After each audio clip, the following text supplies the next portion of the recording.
Indonesia ini segera memasuki puncak bonus demografi pada tahun 2030. Sebenarnya ya, menurutku ini adalah peluang yang besar buat anak-anak milenial, anak muda di saat ini. Saya ngerasa kayak kenapa kita nggak ngerangkul aja teman-teman yang berkembang, silakan masuk aja dulu gitu.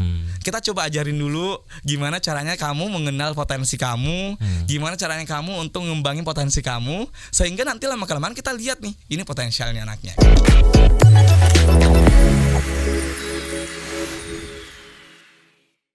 Halo Sobat Investor, apa kabar semua? Saya Wiki Adrian, kembali ketemu sama kamu semuanya di Fincast, your home of finance and investment. Kalau kali ini, enggak deh, kemarin-kemarin saya kalau kayak lagi bawain Fincast itu pakai kemeja terus gitu kan. Tapi hari ini saya lagi pakai kaos, pakai outer gitu, biar berasa lebih kayak anak muda.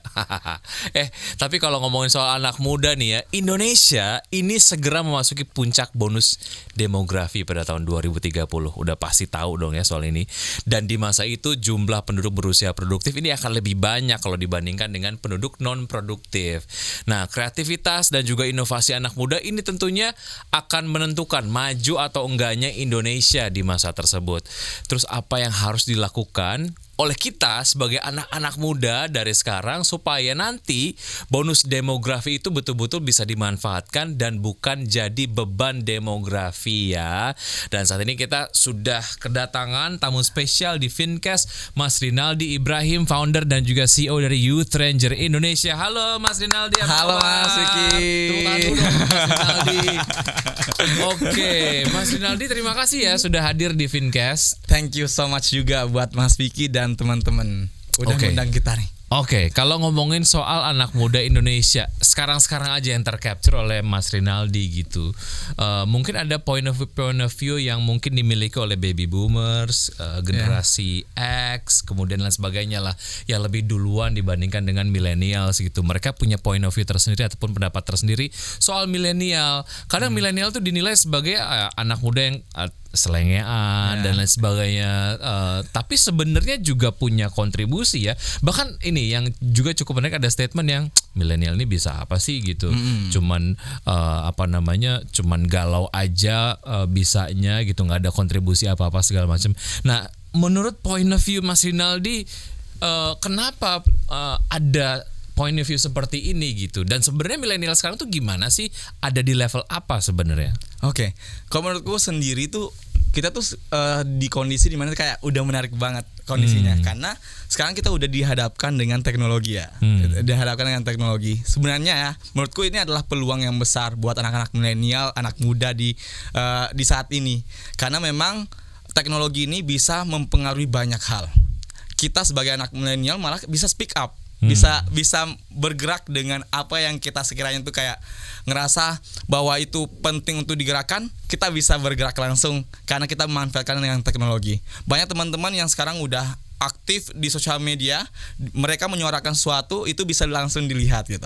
Nah, anak milenial itu sekarang udah keren banget menurutku ya. Punya privilege, ada platform digital yang bisa mengamplify suara mereka, point of view mereka soal sesuatu gitu ya. Benar banget. Oke. Dan mereka itu bisa memaksimalkan banyak hal. Mulai misalnya kayak mereka bisa jadi content creator juga. Mereka juga bisa bertemu dengan orang yang sekiranya itu kayak jauh banget, tapi kita bisa lebih dekat.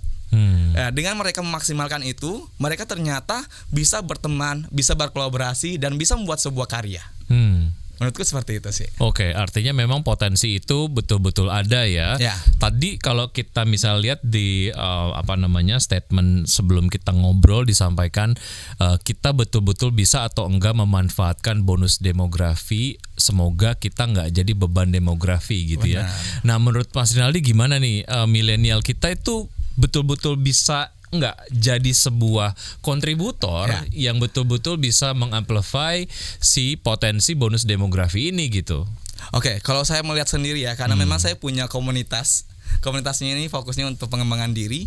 Jadi saya ngelihat ini merupakan sebuah langkah yang baik sih di tahun ini ya, untuk anak-anak muda bisa berkembang. Kenapa? Karena dengan adanya teknologi, mereka tuh anak-anak muda sekarang ya, seumuran saya pun atau di bawah saya, itu mereka tuh udah mudah untuk mendapatkan akses untuk belajar, untuk mengembangkan potensi diri. Mereka bisa ikut pelatihan A, pelatihan B, pelatihan C, dan itu sebenarnya itu bisa mendorong ke depannya itu kita bisa menghadapi bonus demografi bisa lebih maksimal karena punya potensi-potensi anak muda ini yang udah memanfaatkan teknologi dengan baik. Artinya kita udah siap. Udah, kalau menurutku sih menyambut era itu bonus mereka demografi tahun 2030. Lagi berproses untuk siap. Lagi berproses untuk siap menghadapi bonus demografi. Karena memang kita tuh harus punya anak muda yang sudah siap sedia dengan potensi yang dimiliki. Dan sekarang lagi fase untuk berkembangnya. Dan kita memaksimalkan teknologi itu ternyata mereka udah punya wadah untuk bisa berkembang. Apa yang menjadi concern dari Mas Rinaldi sendiri pada saat mendirikan Youth Ranger ini?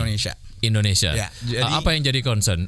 Karena kan kalau ngomongin soal sebuah pergerakan itu tentu saja hadir dari sebuah concern gitu ya. Atau mungkin ada keresahan lah gitu.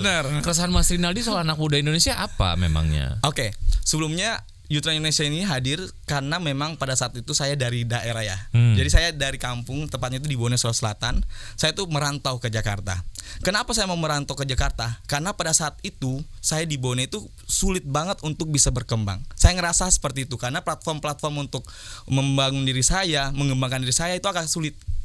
Mungkin SDM-nya yang masih belum terlalu maksimal untuk bisa memajukan SDM yang lain gitu. Jadi pada saat saya pindah ke Jakarta, saya mulai coba untuk cari banyak hal yang sekiranya itu bisa menjadi experience positif buat saya untuk bisa berkembang. Belajar tentang public speaking, belajar tentang ini, tentang itu, dan itu bisa mendorong saya untuk menjadi lebih baik. Dan sampai saat ini saya udah berani bisa ngomong sama Kak Wiki nih, Mas Wiki nih.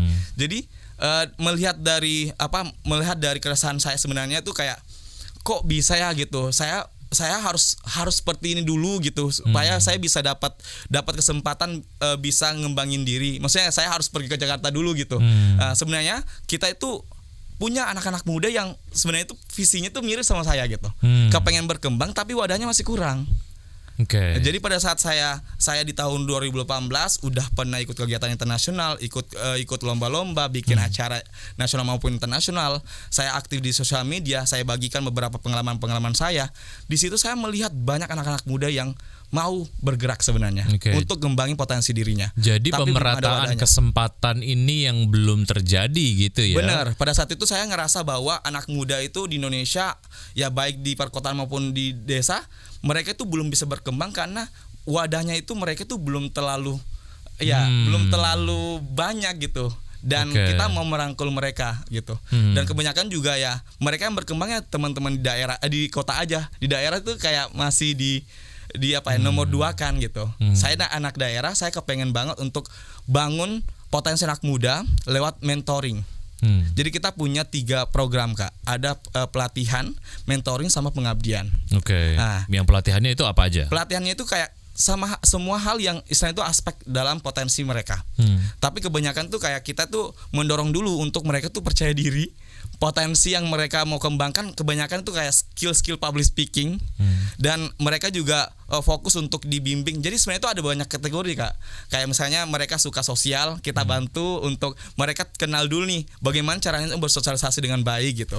Bagaimana caranya untuk bisa unjuk gigi ke masyarakat, seperti apa sih dan lain-lain gitu. Ada program juga untuk bisnis. Jadi kita kasih pembekalan untuk mulai mulai melek dengan bisnis. Startnya kalau kita mau buat bisnis itu kita harus buat kayak model bisnis canvas kan. Jadi kayak kita buatin kayak gitu, dan mereka juga harus dibimbing gitu, dilatih sedemikian rupa. Nah, pada saat mereka udah dilatih, kita kasih mentorship. Kita kasih mentorship di mana tuh kita cari expert untuk membimbing mereka dengan bidang yang mereka pilih.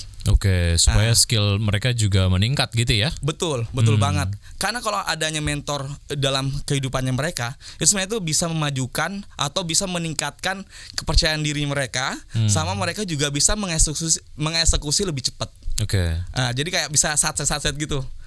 Dan setelah mereka udah punya something, kita punya program untuk pengabdian. Oke. Jadi kita bikin pengabdian ke daerah-daerah supaya mendorong juga anak-anak di daerah itu bikin something. Oke. Nah, dan itu yang kita bangun lewat Youth Ranger Indonesia dan semuanya gratis. Jadi dari pelatihan kemudian sampai ujung-ujungnya adalah pengabdian, ini semacam disediakan platformnya untuk menyalurkan apa yang sudah didapatkan di tahap training tadi gitu ya. Benar. Oke, dan ini juga dapat menularkan ke anak-anak muda yang lainnya yang ada di daerahnya gitu. Benar. Oke. Dan memang pelatihannya ini Ya. kita nggak batasi. Semua orang itu bisa ikutan. Bisa ikutan. Jadi teman-teman yang di kampung, Ya. di perkotaan itu mereka bisa untuk ikut andil. Karena kita ada pelatihannya secara online maupun offline. Jadi teman-teman yang maksudnya masih bisa ikut di Jakarta, mereka bisa secara offline. Kita Oke. ketemu langsung sama mentornya gitu. Oke. Tapi kalau misalnya secara online, ya teman-teman yang istilahnya itu kita belum ada regionalnya di sana, mereka tetap bisa dapat pelatihan sama kita, mentoring sama kita, tapi secara online. Menurut findingsnya dari Mas Rinaldi, ada apa sih dengan program-program yang dimiliki oleh kementerian dan juga lembaga lah yang bersifat ataupun menyasar lah anak-anak muda gitu, tapi secara dampak masih nggak terlalu kerasa sehingga menginspirasi Mas Rinaldi menciptakan platform Youth Ranger Indonesia ini gitu. Aduh, kayaknya kurang apa sih gitu ya? kurang efektif deh gitu. Kalau mau nggak mau kita harus sampaikan itu gitu ya. Nah, memang ada apa dengan program-program yang emang udah ada gitu untuk menyasar anak-anak muda di Indonesia gitu? Sebenarnya itu kalau saya ngelihat pada saat itu juga ya, karena memang ternyata keluhannya teman-teman itu mereka tuh belum terlalu dirangkul. Belum terlalu dirangkul. Mereka biasanya tuh ngerangkulnya itu teman-teman yang potensial aja. Kan sebenarnya tuh anak muda itu banyak. Ya maksudnya kalau kita udah punya anak muda yang potensial, ya bisa gitu kita kembangkan. Tapi kan anak-anak muda yang lain ini, yang saya tuh kayak belum tahu jati Belum dirinya, menemukan potensinya. belum tahu Ya. potensinya. Itu kan menjadi PR banget dong. Ya. Apalagi tahun 2030 sampai puncaknya 2045, itu kan kita harus punya anak muda yang benar-benar ya semua anak mudanya ya punya potensi. Jadi karena saya ngelihat teman-teman yang dirangkul itu yang punya potensi aja, persyaratannya tuh banyak banget. Mereka mau ikutan ini harus ada persyaratannya, ikutin seleksi dan lain gitu. Saya ngerasa kayak kenapa kita nggak ngerangkul aja teman-teman yang berkembang, silakan masuk aja dulu gitu. Kita coba ajarin dulu gimana caranya kamu mengenal potensi kamu, gimana caranya kamu untuk ngembangin potensi kamu, sehingga nanti lama-kelamaan kita lihat nih ini potensialnya anaknya gitu. Jadi kesempatan ini sifatnya inklusif, siapapun bisa mengembangkan diri gitu ya. Bener. Bukan hanya misalnya mengambil orang-orang yang sudah kelihatan aja gitu. Karena sebenarnya banyak banget potensi-potensi yang muncul justru memang belum ada sebelumnya gitu. Dan itu didapat dari ya tadi yang belum sempat muncul, belum mengenal potensinya sehingga kemudian malu-malu dan lain sebagainya gitu ya. Oke. Nah, sejauh ini berapa banyak anak-anak muda yang nampaknya sudah cukup terbantu lah lewat platform Youth Ranger Indonesia? Saya tuh benar-benar tuh kaget. Di tahun 2018 saya bangun platformnya itu, kan waktu itu masih saya inisiasi buat program sendiri. Tapi pada saat itu kayak saya coba share lewat sosial media. Ya menurutku itu masih hitungan udah banyak sih, karena baru mulai sendiri kan. Satu grup WhatsApp itu full. Dan di situ masih mentornya saya. Jadi kayak saya share sama teman-teman gitu kan. Kayak ternyata anak muda itu banyak loh yang berkembang. Saya tanya keluhannya kenapa gitu mereka pada join. Karena kita bingung Kak gitu. Kepengen untuk berkembang di sini, tapi kebanyakan mereka itu mau berkembang, tapi mereka tuh kayak pertama aksesibilitasnya tuh masih kurang. Yang kedua itu privilege-nya mereka tuh masih kurang banget gitu. Jadi kayak mereka tuh kayak bener-bener saya nggak bisa, pasti dikalah sama mereka gitu. Karena mereka udah punya potensi, jadi yang ini yang didahulukan gitu. Jadi mereka belum ada akses untuk bisa lebih maksimal ngembangin potensi dirinya. Baru yang ketiga itu mereka tuh kayak benar-benar ngerasa kalau ngerasa kalau mereka tuh kayak dirangkul satu sama lain gitu. Nah, jadinya pada saat saya bikin bulan pertama itu bikin namanya ngobrol asyik bareng remaja gitu, bareng pemuda. Bulan kedua saya coba lagi untuk sharing dan saya tetap stay cool dengan grup WhatsApp itu. Hmm. Nah, pada saat bulan kedua ribuan orang. Hmm. Dan saya kaget banget. Saya harus ngendel mereka semua gitu. Yeah. Banyak banget anak muda yang ternyata kepengen untuk berkembang. Tapi mereka belum punya wadahnya. Saya kan punya Google ada formnya gitu. Apa yang memotivasi kamu untuk bisa join di sini gitu. Saya ngerasa di sini tuh circle-nya positif, enggak kompetitif gitu. Yeah. Kita bisa berkembang bersama-sama dari seluruh Indonesia. Dan bulan ketiga saya mulai coba untuk cari founder-founder. Jadi saya berlima Kak bikin platform ini.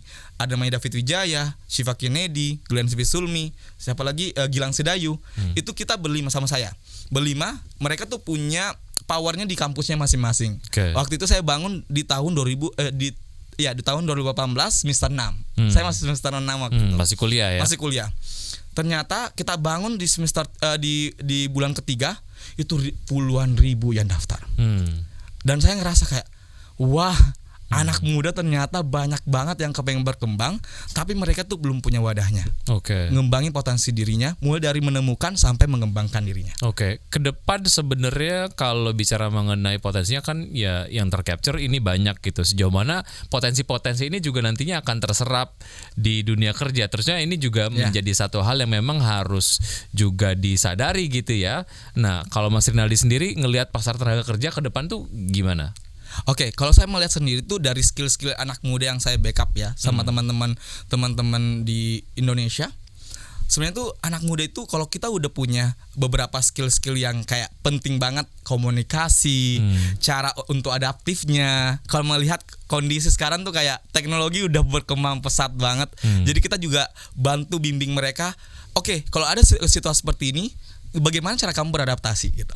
Nah, jadi pada saat itu saya benar-benar tuh kayak kita sama-sama merangkul, sama-sama membimbing supaya kita bisa lebih maju ke depannya. Nah, tadi pertanyaannya lebih ke bagaimana pekerjaannya, bagaimana pekerjaan ke depannya gitu.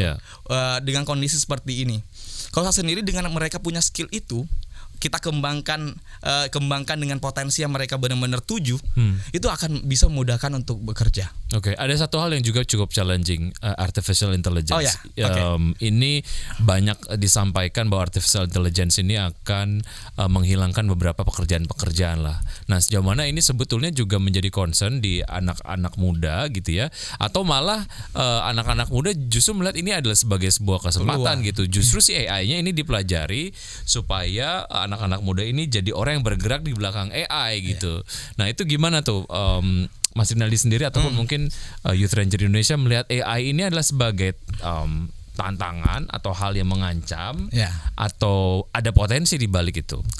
Kalau saya sendiri melihat AI sendiri ya, mungkin teman-teman juga, saya sering diskusi sama teman-teman di grup-grup gitu, sama teman-teman Youth Ranger juga. Kita tuh melihat AI ini malah membantu. Kalau kita udah menganggap ini adalah ancaman, ya gimana ceritanya?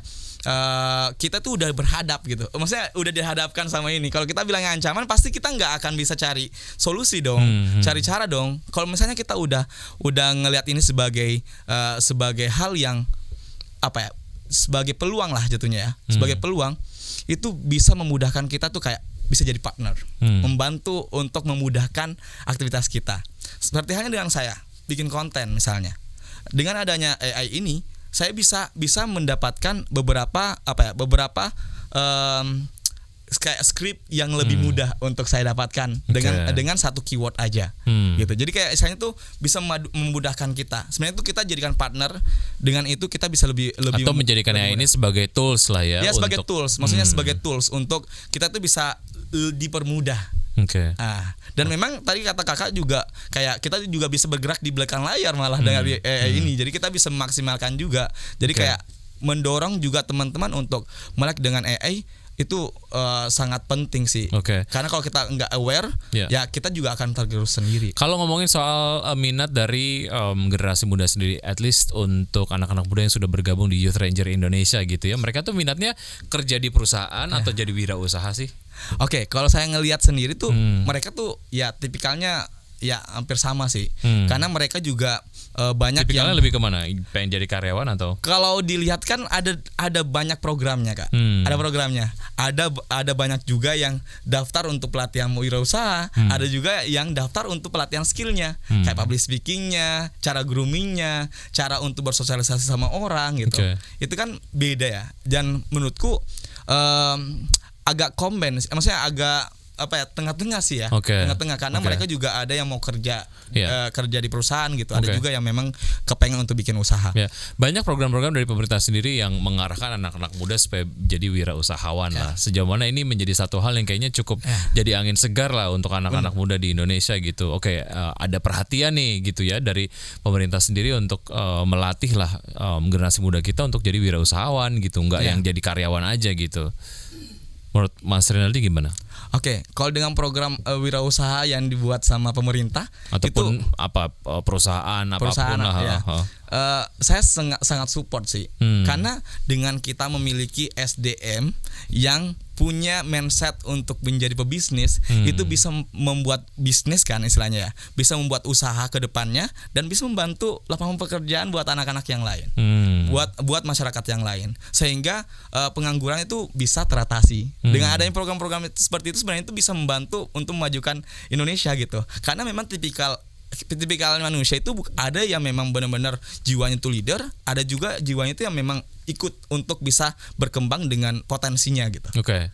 Berdasarkan temuan dari Mas Rinaldi sini atau mungkin pengalaman lah, apa sih yang membuat anak-anak muda ini agak-agak ragu untuk memulai bisnis, agak-agak ragu untuk memulai usaha gitu? Apakah karena dari mereka sendiri kurang pede atau dari segi modal kah atau apa? Oke. Kalau saya ngelihat anak muda sekarang ini, mereka tuh memang benar-benar kurang pede. Jadi kita tuh butuh berikan wadah kepada mereka. Kalau misalnya saya dikasih pertanyaan kayak program apa sih yang menarik untuk dari pemerintah untuk anak muda gitu. Coba rangkul teman-teman anak muda yang bukan potensial banget.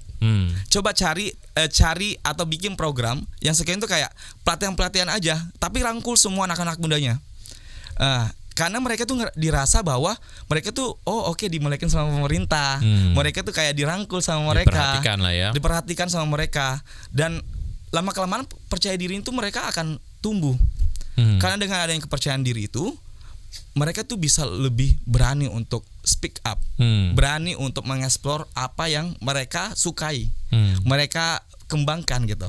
Karena saya sendiri tuh juga setiap ketemu sama anak muda di Indonesia, saya kan sering ikut kegiatan-kegiatan kayak jadi speaker gitu.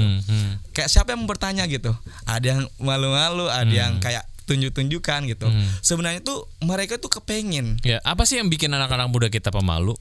Ya, karena mereka tuh belum dirangkul dengan baik, Okay. belum diajakin untuk sharing dan bisa kayak membuat mereka tuh kayak ngerasa nyaman untuk bisa di posisi itu gitu. Mereka untuk bisa speak up. Mungkin ada ini nggak, ada semacam pengaruh dari semacam pola didikan lah ya yang diberikan di sekolah, misalnya pola-pola pengajaran yang hanya one way saja, dituntut untuk hanya mendengar saja, tidak memicu mereka untuk kemudian berani untuk speak up, menyatakan pendapat, diajak dialog, didengerin pendapatnya gitu. Itu mesti dibenerin gak sih menurut Mas Rinaldi pola-pola pengajaran yang seperti itu, supaya nanti setidaknya PR kita ke depan gitu ya untuk menumbuhkan potensi anak muda tuh nggak yang dari awal banget gitu. At least mereka begitu lulus SMA gitu, mereka udah berani speak up, mereka udah punya point of view tersendiri soal apa yang ada di Indonesia, masalah-masalah apa yang harus dipecahkan, solusi apa yang mereka tawarkan gitu ya. Perlu dibenerin nggak soal itu? Menurutku sih sangat perlu. Karena kan istilahnya tuh kita tuh kebanyakan tuh kalau di sekolah ada aja memang cara pengajaran itu kayak lebih ke kamu harus ngikutin saya gitu. Jadi kayak kita takut duluan gitu. Satu arah aja gitu. Sebisa mungkin tuh kayak kita tuh jadikan siswa atau mahasiswa itu sebagai teman. Jadi kalau kita ajakin diskusi, ajakin ngobrol, itu akan lebih maksimal. Mereka mau ngomongin apa, mau diskusi tentang apa, itu bisa lebih keluar gitu. Karena kayak anak-anak muda sekarang itu kayak memang kan mungkin doktringan dari awal kita sekolah kan kayak kita memang satu arah gitu. Jadi memang perlu adanya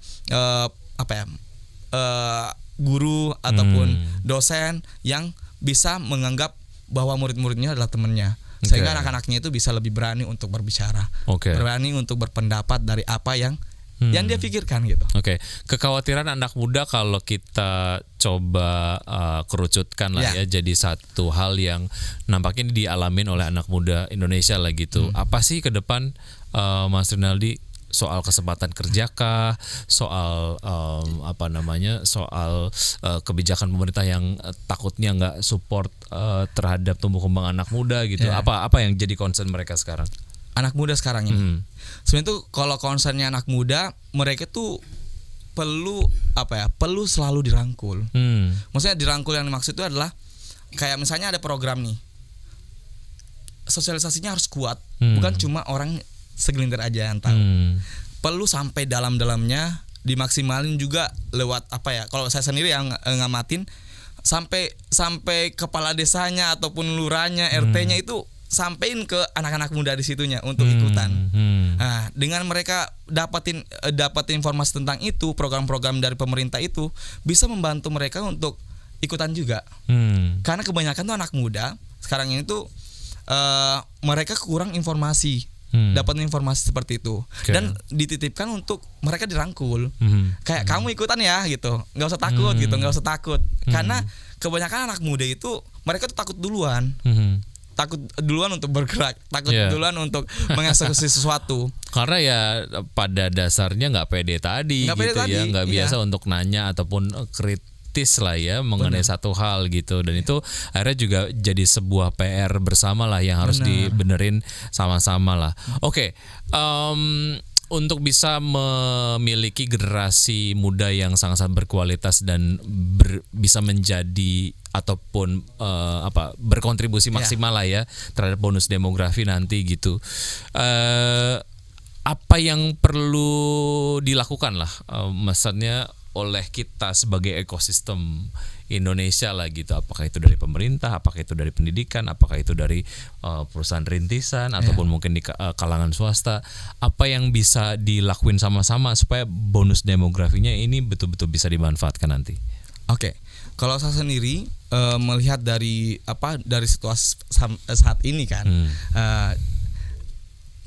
program-program untuk pembekalan pengembangan diri itu perlu dimaksimalkan. Karena dengan mereka itu dikasih program-program seperti itu, mereka tahu jati dirinya itu seperti apa. Kunci utama itu sebenarnya kita itu punya anak muda, menurutku ya, punya anak muda yang punya potensi yang besar untuk memajukan atau memaksimalkan bonus demografi itu. Kalau mereka itu udah tahu jati dirinya dan bisa mengembangkan jati dirinya itu. Kayak misalnya dia punya jiwa dalam dunia bisnis gitu misalnya. Ya, kita bimbing sampai dia jadi pebisnis dan dia itu bisa membimbing lagi orang-orang yang lain gitu. Jadi nanti lama-kelamaan itu bisa mendompleng ke depannya tuh bonus demografi tuh bisa menjadi peluang, bukan sebuah ancaman. Artinya gitu. Percaya diri ya bahwa anak muda bisa menjadi kontributor utama lah di bonus demografi 2030 maksimalnya di 2045. Dan dengan berbagai macam karya yang bisa disumbangkan dan dapat memajukan Indonesia lah sebagai sebuah negara. Dan tambahanku sih adalah setiap dari kita itu punya tupoksinya masing-masing. Maksudnya kayak pemerintah coba bikin program yang benar-benar melek dengan anak mudanya, tapi bukan cuma satu orang aja. Tapi dimaksimalkan sampai akar-akarnya gitu. Supaya apa? Supaya bisa menjadi bukan cuma orang di kota aja yang bisa maju gitu, tapi orang yang di daerah ini juga bisa maju. Kalau kita punya anak muda yang keren banget di daerah, mereka bisa memajukan daerahnya. Lama-kelamaan nanti yang lain juga semua provinsi bisa dimajukan daerahnya karena anak mudanya yang punya potensi yang besar ini. Ya itu benar-benar peluang besar banget untuk Indonesia ke depannya. Bonus demografi itu jadi something yang Indonesia kayaknya bisa jadi negara maju banget. Sangat bisa ya, karena anak-anak mudanya harusnya potensial gitu ya. Dan juga ditunggu terus upaya-upaya dari Youth Ranger Indonesia untuk meratakan kesempatan untuk seluruh anak muda di Indonesia untuk bisa ikutan training, untuk memperbaiki diri dan juga akhirnya nanti untuk mengabdikan diri mereka ke komunitasnya masing-masing dan menginspirasi anak-anak muda yang lain untuk bisa maju bergerak bersama gitu. Karena ya udah bukan saatnya anak muda jadi pengikut doang lah ya. Harus jadi seorang pioneer lah gitu yang betul-betul bisa memberikan banyak kontribusi lah terhadap pertumbuhan Indonesia. Oke, terima kasih Mas Rinaldi, Thank sukses you. untuk Mas Rinaldi dan juga Youth Ranger Indonesia. Ditunggu terus karya-karyanya ya. Dan demikian Fincast kali ini, jangan lupa terus saksikan Fincast setiap episodenya hanya di platform digital IDX Channel dan juga di televisi dari IDX Channel. Saya Wiki Adrian. Dah.